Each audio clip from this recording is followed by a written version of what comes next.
Hello പ്രിയപ്പെട്ടവരെ, നമ്മളിന്ന് പഠിക്കാൻ പോകുന്നത് സെൽഫ് റെഗുലേഷനാണ്. എലക്റ്റീവ് കോഴ്സിൻ്റെ last module.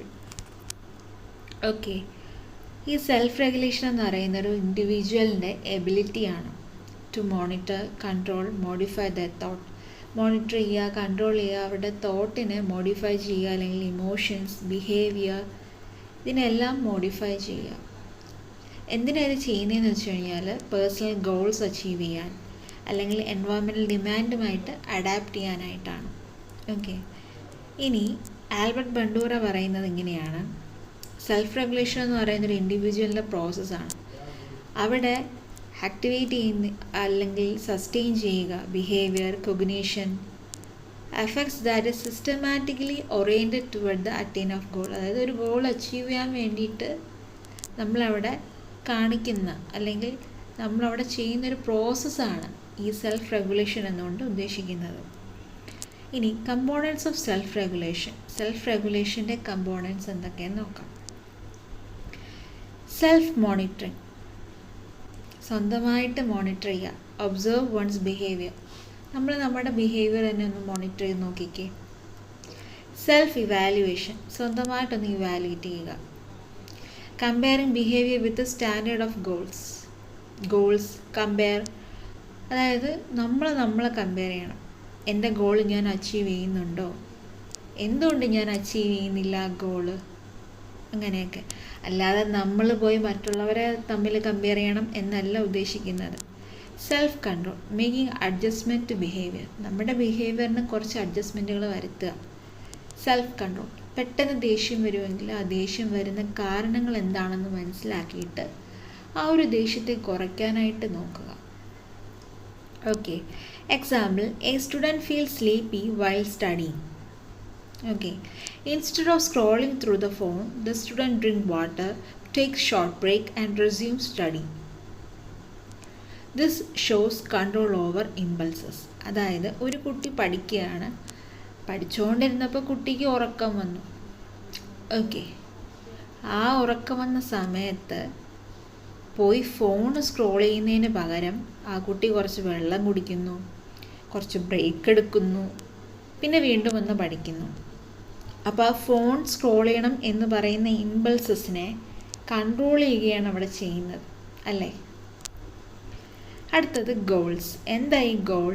Goals are desired outcomes or targets that an individual aim to achieve through planned effort and behaviour. ഇപ്പോൾ goals എന്ന് പറയുന്നൊരു ഔട്ട്കംസ് ആണ്, അല്ലെങ്കിൽ ഒരു ടാർഗറ്റാണ്. ആ ടാർഗറ്റ് എന്ന് പറയുമ്പോൾ ഈ ഒരു ഇൻഡിവിജ്വൽ അത് എയിം ചെയ്യണം, അച്ചീവ് ചെയ്യണം എന്ന് പറയുകയാണ്, അല്ലെങ്കിൽ ആ അച്ചീവ് ചെയ്യാനായിട്ട് ആ ഒരു ബിഹേവിയറിന് എഫേർട്ട് കൊടുക്കുകയാണ്. അതാണ് ഗോൾ എന്ന് പറയുന്നത്. അപ്പോൾ നിങ്ങളുടെ ഗോൾ എന്താണ്? സെമസ്റ്റർ 6 നല്ല മാർക്കോടുകൂടി പാസ്സാവുക. അതാണ് നിങ്ങളുടെ ടാർഗറ്റ്, അതാണ് നിങ്ങളുടെ മിഷൻ എന്ന് പറയുന്നത്, അല്ലേ? അപ്പോൾ ആ ഒരു ഗോള് അച്ചീവ് ചെയ്യാനായിട്ട് ശ്രമിക്കുക. ഇനി ടൈപ്സ് ഓഫ് ഗോൾസ് നോക്കാം. ഷോർട്ട് ടേം ഗോൾസ്, അതായത് ചെറിയൊരു പീരീഡിൽ, ഷോർട്ട് പീരീഡിൽ അച്ചീവ് ചെയ്യുന്ന അല്ലെങ്കിൽ അച്ചീവ് ചെയ്യാനായിട്ട് സാധിക്കുന്ന ഗോളുകളെ ഷോർട്ട് ടേം ഗോൾസ് എന്ന് പറയാം. Example: studying 1 chapter today. ഇന്നൊരു ചാപ്റ്റർ പഠിക്കുന്നു, അല്ലെങ്കിൽ ഒരു മൊഡ്യൂൾ ഇന്ന് തീർക്കുന്നു സൈക്കോളജിയുടെ. അത് തീർച്ചയായും ഷോർട്ട് ടേം ഗോളാണ്. അടുത്തത് ലോങ് ടേം ഗോൾ, അതായത് ലോങ് ഡ്യൂറേഷനിൽ ലോങ് പീരീഡ് കൊണ്ട് നമുക്ക് അച്ചീവ് ചെയ്യാൻ പറ്റുന്നതാണ്. Become a clinical psychologist. ഇന്ന് സൈക്കോളജി പഠിച്ചു എന്ന് പറഞ്ഞ് നാളെ നമുക്കൊരു ക്ലിനിക്കൽ സൈക്കോളജിസ്റ്റ് ആകാൻ സാധിക്കുമോ? ഇല്ല, ടൈം എടുക്കും. ലോങ് ഡ്യൂറേഷനാണത്, അല്ലേ? BSc, MSc, BA അല്ലെങ്കിൽ BSc, MA അല്ലെങ്കിൽ MSc, ഇനിയുണ്ട് MPhil, ലോങ് പ്രോസസ്. അടുത്ത പേഴ്സണൽ ഗോൾസ്. പേഴ്സണൽ ഗോൾസ് എന്ന് പറയുന്നത് റിലേറ്റഡ് ടു സെൽഫ് ഇംപ്രൂവ്മെൻറ്റ്. നമ്മളുമായിട്ട് സെൽഫുമായിട്ടുള്ളൊരു ഇമ്പ്രൂവ്മെൻ്റ് ആണ് അവിടെ പേഴ്സണൽ ഗോൾസിൽ വരുന്നത്. Improving concentration. സൈക്കോളജി പഠിക്കുന്ന സമയത്ത് നിങ്ങളുടെ കോൺസെൻട്രേഷൻ ഇമ്പ്രൂവ് ചെയ്യണം. അത് നിങ്ങളുടെ പേഴ്സണലായിട്ടുള്ള ഗോളുകളാണ്, വേറെ ആരുടെയും ഗോളുകളല്ല, നിങ്ങളുടെ സ്വന്തം ഗോളാണ്. അടുത്തത് അക്കാഡമിക് ഓർ പ്രൊഫഷണൽ ഗോൾസ്, അതായത് related to education or career.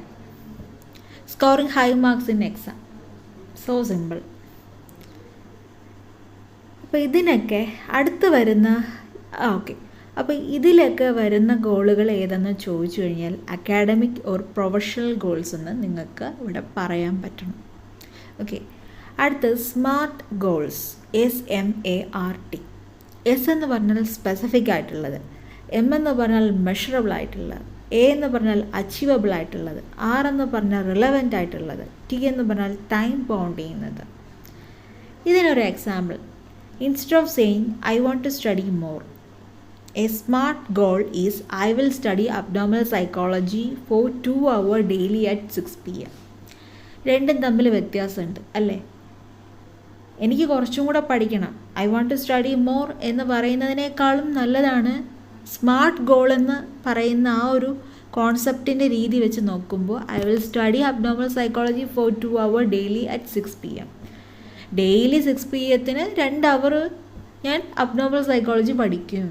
കണ്ടോ, രണ്ടും രണ്ട് ഡിഫറൻസ് ആണ്. അപ്പോൾ സ്മാർട്ട് ഗോൾസ് ഏതിലാണ്, ആ സ്മാർട്ട് ഗോൾസിൻ്റെ കോൺസെപ്റ്റ് എന്താണെന്ന് പറയുന്ന ഒരു എക്സാമ്പിളാണിത്. ഓക്കെ, അടുത്തത് goal orientation. Goal orientation refers to an individual's motivation, ഒരു ഇൻഡിവിജ്വലിൻ്റെ മോട്ടിവേഷൻ, അതുപോലെ തന്നെ അപ്രോച്ച് ടുവേർഡ് അച്ചീവിങ് ഗോൾ, ആ ഗോൾ അച്ചീവ് ചെയ്യാനായിട്ടുള്ള അപ്രോച്ച്, പിന്നെ especially in learning and performance situation, പ്രത്യേകിച്ച് ആ ഗോൾ അച്ചീവ് ചെയ്യാനായിട്ട് ലേൺ ചെയ്യുന്നതും ലേണിങ്ങും പെർഫോമൻസ് സിറ്റുവേഷനും ഇതിൽ വരുന്നുണ്ട്. Types of goal orientation. ഒന്നാമത്തെ ഗോൾ ഓറിയൻറ്റേഷൻ മാസ്റ്ററി അല്ലെങ്കിൽ ലേണിംഗ് ഓറിയൻറ്റേഷൻ എന്ന് പറയും. അവിടെ ഫോക്കസ് ചെയ്യുന്നത് ലേണിംഗ് ആൻഡ് അണ്ടർസ്റ്റാൻഡിംഗ് ആണ്. Example, a student studies to understand concepts not just mark. ഒരു കുട്ടി കോൺസെപ്റ്റുകളാണ് കൂടുതലും മനസ്സിലാക്കുന്നത്, അല്ലാതെ മാർക്കിന് വേണ്ടി പഠിക്കുക എന്നുള്ളതല്ല, കോൺസെപ്റ്റ് മനസ്സിലാക്കാൻ വേണ്ടി പഠിക്കുന്നു. അടുത്തത് പെർഫോമൻസ് ഓറിയൻറ്റേഷൻ, അതായത് proving ability and gaining reward. അവരുടെ എബിലിറ്റിയെ പ്രൂവ് ചെയ്യുക, അതുപോലെ തന്നെ റിവാർഡും കിട്ടുക, റിവാർഡ് ഗെയിൻ ചെയ്യുക. A student studies mainly to score higher than others. മറ്റുള്ള കുട്ടികളെക്കാളും സ്കോർ ചെയ്യുന്നതിനേക്കാളും ഹൈ സ്കോർ ചെയ്യണം എന്നുള്ള ചിന്തയോടുകൂടി പഠിക്കുക. അതാണ് പെർഫോമൻസ് ഓറിയൻറ്റേഷനിൽ വരുന്നത്. പിന്നെ വരുന്നത് എന്താ, അവോയ്ഡൻസ്